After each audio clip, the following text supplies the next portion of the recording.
So అలా problem చాలా అయ్యాయి నాకు. నేనైతే తీసుకోలేదు. మా పెద్దనే చెప్పడం వల్ల తీసుకోలేదు. ఎస్పెషల్లీ రోజుకు ఒక గెస్ట్ని కలిసేవాళ్ళం మనం. ఆ, బయట ఏదో పని మీద అడుగు బయట పెట్టేవాళ్ళం. మీడియాకి మాత్రం భలే కష్టమైంది. అవును. బయటికి వెళ్ళాలంటే భయం వేసేది. సర్టిఫికేట్ లేదు కదా. అక్కడికి ఫేక్ చేయిద్దామా అనుకుంటే అవసరమా వద్దు అనుకున్నా. ప్రీవియస్కి ఇప్పటికీ మీలో కొంచెం డల్నెస్ అయితే నాకు కనిపిస్తుంది. దట్ ఎనర్జీ చెప్పాను కదా మ్యామ్, హాస్పిటల్ తర్వాత కొంచెం ఫిజికల్గా ఓకే, బట్ మెంటల్గా ఇంకా ఏమున్నాయి మీకు బ్లాక్స్? మెంటల్గా ఏం లేదు మ్యామ్, బాగానే ఉన్నాను. సీరియస్లీ? సీరియస్గా ఫ్యామిలీ ఇష్యూస్ అయ్యాయి, నడుస్తున్నాయి. అంతేగాని అదే నేను ఓవర్గా బాగా ఎక్కువ స్ట్రెస్ పెట్టేసుకుని ఇదయింది. But going on. ఒకటేంటంటే ప్రతి మనిషి జీవితంలోనూ ఏదో ఒక మేజర్ ఇష్యూస్ జరుగుతూ ఉంటాయి ఒక పర్టికులర్ టైం. ఇవాళ రేపు మరీ ఎక్కువైపోయాయి. ఎక్కువైపోయింది. జరిగినప్పుడు దాన్ని ఎంతవరకు మనం తీసుకోవాలంటే మన ఆరోగ్యం పాడైపోయి మన రొటీన్ కూడా దెబ్బతినేసేంత. అంటే మ్యామ్ ఇదివరకు నేను చాలా హ్యాపీ ఫ్యామిలీ. నా ఫ్రెండ్ సర్కిల్లో చాలా మందికి ఇవన్నీ అయ్యాయి ఇష్యూస్. వీళ్ళు ఎప్పుడు ఇలా ఉంటారు, అలాగే హ్యాపీగా ఉండొచ్చు కదా అనుకునేవాడిని. నాకు అలాంటి ఇష్యూ వస్తుందని నేను యాక్చువల్లీ ఎక్స్పెక్ట్ చేయలేదు. నాకు అలాంటి ఇష్యూ వచ్చేసరికి ఒక్కసారిగా తట్టుకోలేకపోయాను. దాని నుంచి బయటపడడానికి చాలా టైం పట్టింది. ఆల్మోస్ట్ 4 years 5 years పట్టింది. బట్ ఇప్పుడు ఓకే, నడుస్తుంది ఇలా. నేను మాత్రం రాజు గారు నిజం చెప్తున్నాను, మీరు ఎప్పుడు నవ్వుతూ మీరు 10 మందిని నవ్వించే రాజు గారిని నేను చూశాను. మీరు డల్నెస్ నేను ఎప్పుడు చూడలేదు. నేను అసలు మీద చూడాలని కూడా అనుకోవట్లేదు. మీరు మళ్ళీ అంతే అలానే కంబ్యాక్ అవ్వాలని నేను కోరుకుంటున్నాను నిజంగా.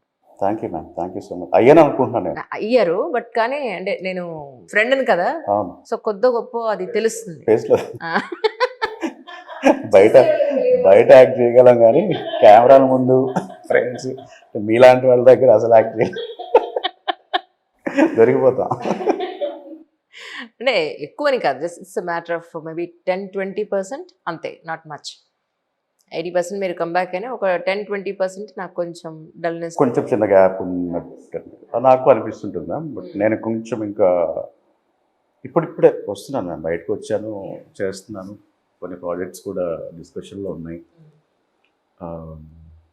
హోప్ఫుల్లీ ఇయర్ మంచి మీరు అన్నట్టు మీ విషెస్తో బ్లెస్సింగ్స్తో. కానీ ఒక మాట చెప్తారండి, ఇప్పుడు మా జర్నలిస్టులు కూడా చాలామంది ఛానల్స్ నుంచి బయటకు వచ్చి ఓన్ ఛానల్స్ పెట్టారు. స్టార్టింగ్ జస్ట్ ఒక 100-200 సబ్స్క్రిప్షన్ నుంచి అందరి జీవితం స్టార్ట్ అవుతుంది. వాళ్ళు కూడా ఒక డ్రాప్తోనే మొదలవ్వాలి 100%. అందులో మీరు ఎక్కడా డౌట్ పడాల్సిన పని లేదు. But the thing is over the period ఇదే ఒక పెద్ద మహావృక్షం అవుతుంది అన్డౌటెడ్లీ. ఇప్పుడు ఇంతకుముందు ఎవరైతే మన హిందీ వాళ్ళ ఛానల్ ప్రాంక్ కాల్స్ అని అనుకోవాలా, వాళ్ళు ఎంతమంది సబ్స్క్రిప్షన్ ఉన్నారు, మిలియన్స్లో ఉంటారు. సో అలాగా డెఫినెట్గా అవుతుంది. మీరు అసలు ఆ పాయింట్ ఆఫ్ వ్యూలో ఏమీ ఆలోచించద్దు.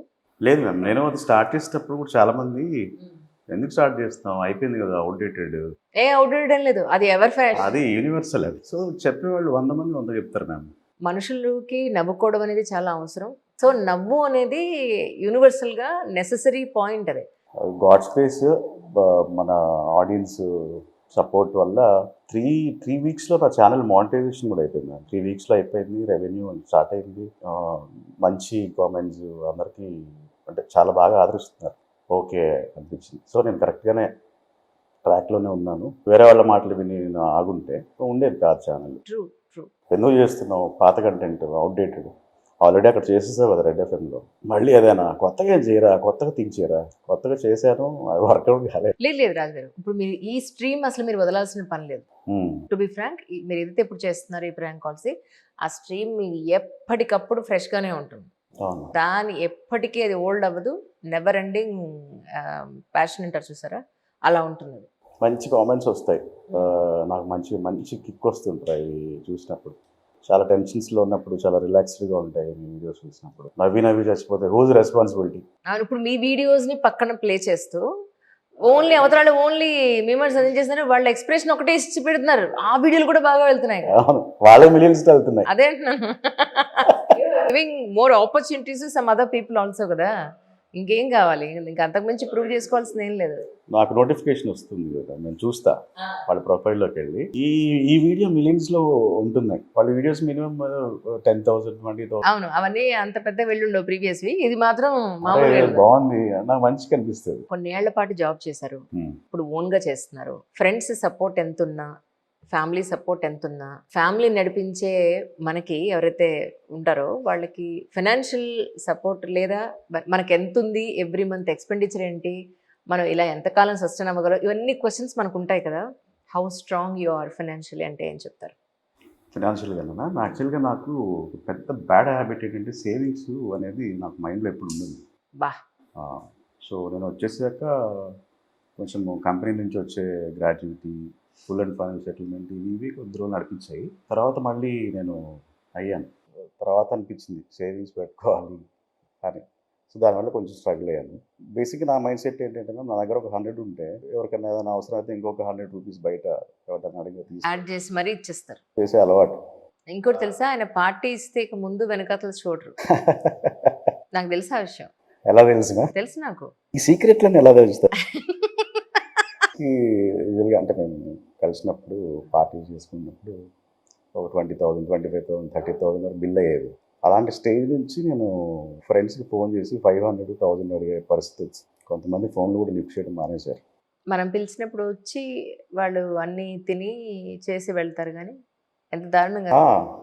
సో, అవే నాకు అన్ని లెసన్స్ రియలైజ్ అయ్యేటప్పటికి నేను అన్నట్టు సగం జీవితం సంక్రాంతి. సో, ఇప్పుడిప్పుడు అలా లేస్తున్నాం మళ్ళీ గాడ్స్ గ్రేస్. సో, కొంచెం సేవింగ్స్ అనేది మాత్రము మస్ట్‌గా పెట్టుకోవాలి ఎవరైనా కానీ. ఇక్కడ అంటే ప్రేక్షకులు అనుకోవచ్చు గెస్ట్ని పిలుస్తారు, ఈవిడ ఎక్స్పీరియన్స్లు కూడా చెప్పేస్తూ ఉంటారని. ఎవరికన్నా ఉపయోగపడుతుందనే ఉద్దేశంతోనే చెప్తా అండి అవును, జనరల్గా. అవును, అవును. మా చిన్నప్పుడు మా నాన్నగారు ఆయన మంచితనంతో రైతులకి, అంటే ఈయన బయట పాలు అమ్మినప్పుడు ఈయన డబ్బులు అడగలేకపోయాడు. అవును. ఎవరైనా వచ్చి రైతులు వచ్చి ఈయన డబ్బులు అడిగినప్పుడు ఈయన డబ్బులు ఇవ్వలేకపోయాడు. వాళ్ళకి చెప్పలేక వీళ్ళకి చెప్పలేక ఈయన మంచితనం వల్ల డబ్బులు వసూలు చేసుకోవడం ఈయనకి రాక, నేను ఆ స్ట్రగుల్స్ అన్ని చూశాక నాకు అనిపించింది నేను ఎప్పుడూ ₹1 అప్పు తీసుకోకూడదు, ₹1 ఎవరిని అడగకూడదు. 2 నేను ఇప్పటివరకు ఏమన్నా ఇచ్చానంటే ఒకే ఒక మనిషికి ఇచ్చాను. అక్కడ కూడా నాకు అర్థమైందంటే మన టైం మనం డబ్బులు ఇచ్చినప్పుడు ఎవరు మనకి కావాల్సిన టైంలో రిటర్న్ చేయరండి, ఖచ్చితంగా చేయరు. అండ్ మోర్ ఓవర్ డబ్బు అడగడమే తప్పన్నట్టు మాట్లాడతారు అక్కడ. నేను ఇంతవరకు ఎవరిని అందుకే ₹1 అడగలేదు. తీసుకోవడం కూడా ఒక్కసారి తీసుకున్నాను, పిల్లల ఫీజులకి ఒక టైంలో ఏం లేక మళ్ళీ వాళ్ళకి ఇన్ టైం ప్రకారం ఇచ్చేసాను. బట్ ద థింగ్ ఈజ్, ₹1 పక్కన పెట్టడం అనేది మనకు ₹100 రానియండి గాక, అందులోంచి ఒక ₹10 ఖచ్చితంగా మనం పక్కన పెట్టాల్సిందే. పెట్టకపోతే అవును. అంటారు చాలామంది, రేపు అనేది ఉందో లేదో ఎవరికి తెలుసు, ఈ రోజే ఈ రోజే ఈ రోజే. నో, రేపు అనేది ఉంది ఖచ్చితంగా. ఈ రోజు రాత్రి మన ప్రాణం పోతే తప్ప రేపటికి మనం 7 తీసుకెళ్ళి తగలబెట్టాలన్నా డబ్బు కావాలి, దానికోసం మనం డబ్బులు పక్కన పెట్టాలి. రేపు అనేది మన చావు గురించనే పక్కన పెట్టాల్సింది. అవును, అవును. దానికి కూడా ఖర్చు అవుతుంది కదా. ఎగ్జాక్ట్లీ అండి. ఏది ఫ్రీగా అవుతుంది చెప్పండి?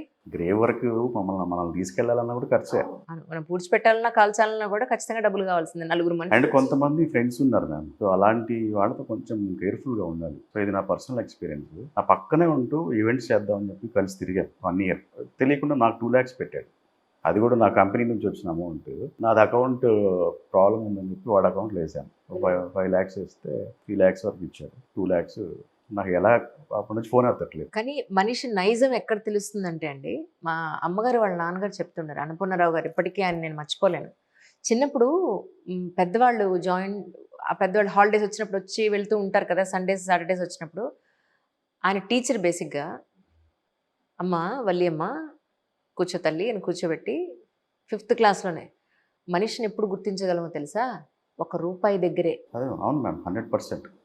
ఇవ్వడం తీసుకోవడం దగ్గర ఖచ్చితత్వం పాటించని మనిషిని నువ్వు నమ్మద్దు. అంత బాగా చెప్పేవాళ్ళు. నాకు అనిపిస్తుంటుంది ఇప్పుడు పిల్లలకి ఎవరున్నారు చెప్పేవాళ్ళు?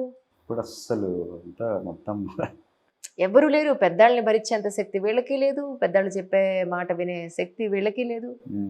డిస్టర్బ్ అయిపోయి డిస్ట్రాయ్ అయిపోయింది మొత్తం అంతా.